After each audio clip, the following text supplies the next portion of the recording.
Step Ijaz, सबसे पहले तो मुझे ये बताएं कि देखिए, बलूचिस्तान के हवाले से, क्योंकि ये सियासी मसला भी है, ये जो एलामिया है कि अब इससे हम ये अखज़ करें कि it's just going to be an operation, right.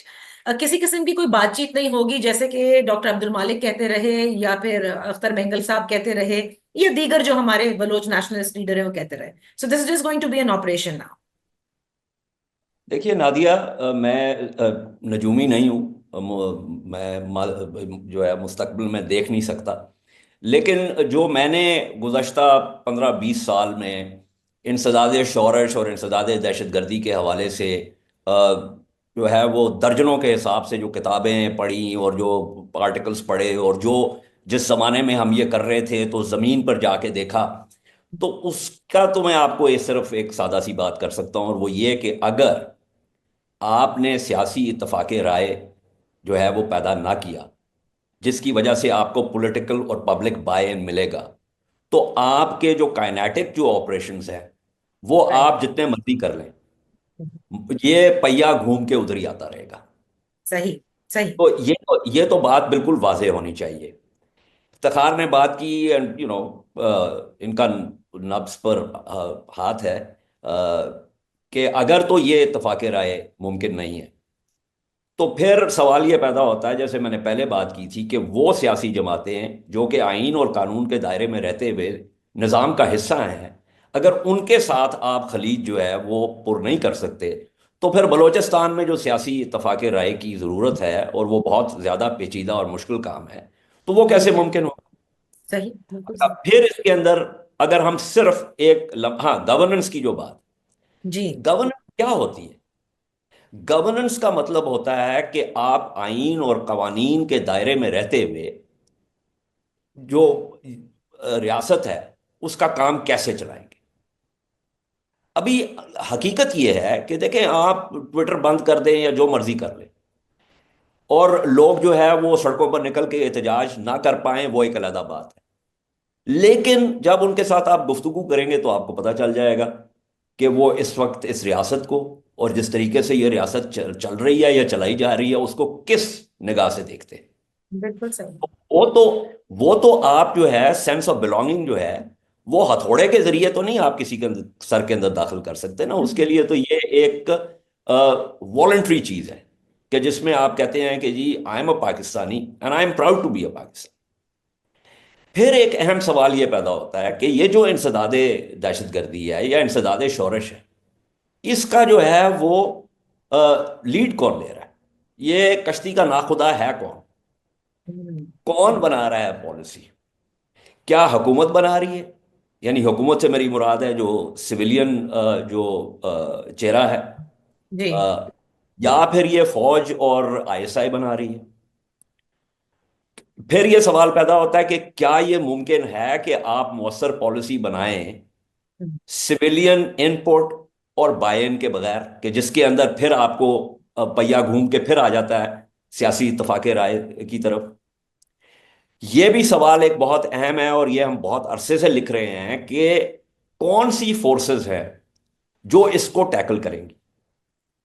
फौज जो है वो हमेशा लास्ट लाइन ऑफ डिफेंस होनी चाहिए। बिल्कुल। पुलिस जो है, police first line of defence, followed by paramilitaries and then the army. हम्म। अब जब ये बात होती है कि जी खैबर पख्तूनख्वा में कि जी गवर्नेंस के प्रॉब्लम्स हैं, तो fact of the matter is कि हर काम में तो फौज लीड ले रही है और आईएसआई लीड ले रही है।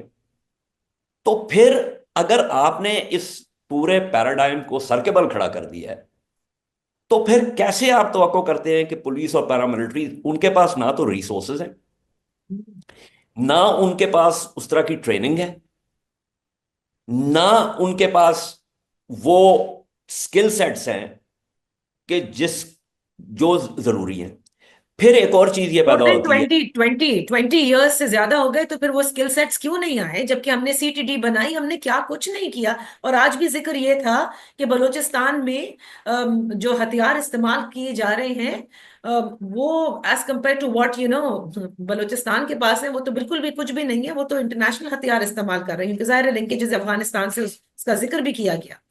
तो लेकिन वो वेयर। हथियारों, मैं हथियारों की बहस में इसलिए नहीं पढ़ूंगा कि वो एक नया बाब खुल जाएगा। और वो चूंकि वो बात लंबी हो जाएगी, क्योंकि that's very close to my heart, so उसको हम तो थोड़ी देर के लिए एक तरफ रखते हैं। सही।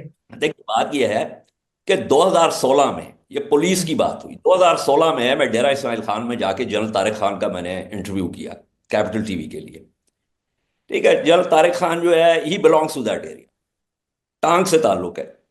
ठीक है, वो डेव कमांडर, उसके बाद आईजीएफसी। और ये वो हम्म। जमाना था जब आई दो दो सेपरेट नॉर्दर्न एंड सदर्न नहीं होते थे। यानी साउथ वजीरिस्तान से लेके ऊपर चित्राल तक जो है वो फोर्स जो है वो एक मेजर जनरल कमांड कर रहा था।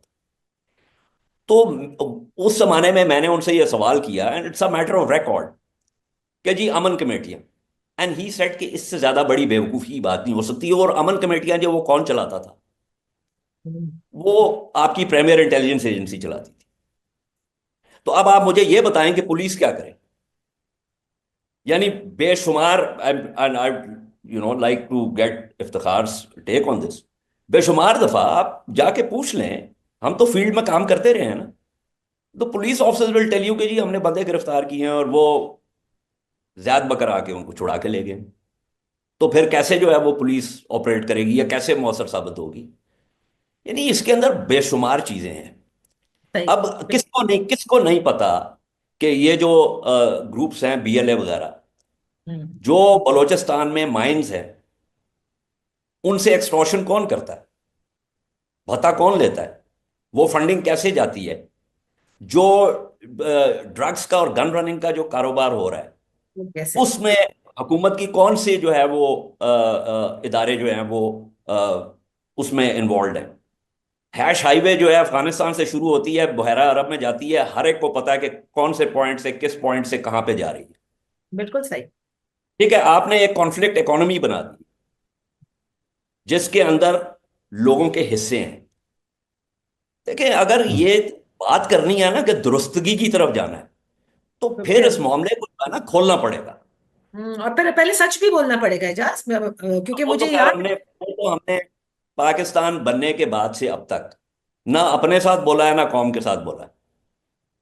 इफ्तिखार, आपको याद होगा केयरटेकर सेटअप आया था उस वक्त, चीफ ऑफ आर्मी स्टाफ ने बकायदा तौर पे वो जो एपेक्स कमेटी के इजलास होते थे, और फिर सरफराज बुगटी साहब उस वक्त ये कह रहे थे कि ऊंटों के जरिए थोड़ी होती है ये स्मगलिंग, जाहिर है बॉर्डर्स के जरिए होती है। फिर सवाल उठा था कि कैसे होती है, फिर वो सारे एक्सचेंज कंपनीज को डॉलर कैसे स्मगल हुए। बट मुझे लगता है कि हमारा हमेशा नी जर्क रिएक्शन है। जाफर एक्सप्रेस हुआ, this is what we are going to do, right. उसके थोड़ी देर के बाद आपने देखा नौशकी में हुआ। लास्ट 5 पूरे वीक्स देख लीजिए आपके क्या कुछ हो रहा है। छोटे बड़े अटैक्स मुस्तकिल हो रहे हैं, हमें ये बताया जा रहा है कि raw is involve in it, Afghanistan से ये लोग हैंडल हो रहे हैं। ओके ठीक है, बिल्कुल आपने सही इंटेलिजेंस रिपोर्ट्स ली होंगी, बिल्कुल आपको सही इदराक है इस चीज का कि कौन क्या कर रहा है। बट सवाल वही होगा कि हम क्या कर रहे हैं, वो कैसे कामयाब हो रहे हैं। और अब क्या आज जो कुछ तय हुआ है उसके बाद हम ये समझें कि रॉ और जो और लोग इन्वॉल्व हैं उनको कहीं से कोई डेटरेंस मिलने वाली है हमारी साइड से या नहीं?